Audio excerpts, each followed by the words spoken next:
நற்பவி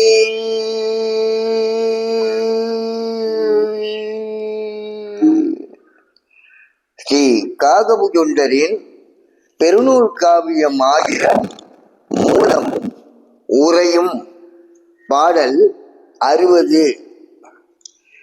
தெய்வ மனதே விரிந்து ஒளியான் ஜோதி திருவருளின் ரூபமது அருளே சாட்சி நைவமென சொன்னாலே நையச் செய்யும் நலியும் என்ன செய்வமெனில் நெஞ்சை நன்னி செய்வதன நெஞ்சதெனில் ஓடை போல திடல் திடலாய் கூட்டு நெஞ்சி பள்ளங்கானோ பொய்யதுவும் செல்லாது எல்லாம் போகும் புலால் எலும்பு தோல் கூடு மீதம் பாரே.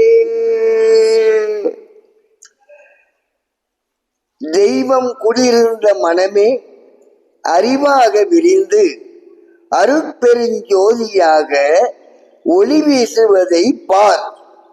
சிவத்தின் திருவருளால் தெய்வ உருவாகி வந்து அருள் செய்து வருவதே சாட்சியப்பா.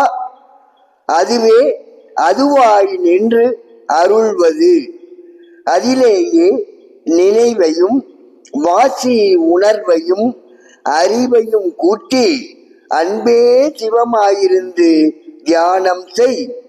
அப்போது நீ எதை சொன்னாலும் அது நடக்கும். வினைகளை நலியச் செய்வதற்கு மனதை கொண்டு மனதிலேயே நின்று மனம் உருகி ஈசனை எண்ணியிருந்தால் ஓடையில் வரும் நீரை போல கண்ணீர் பெருகி ஓடும். அதனால் மன அழுக்குகள் யாவும் நீங்கும்.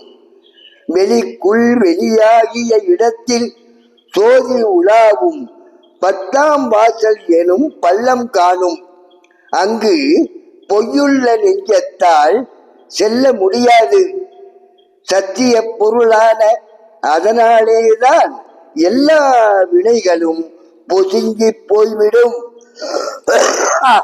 அது என்ன என்பதையும் எங்கு இருக்கிறது என்பதையும் உன் உடம்பில் சதை எலும்பு தோல் நரம்பு முடி ஆன இவைகளை நீக்கி இவை எதுவும் இல்லாத நீரை அறிந்து தியானியுங்கள்.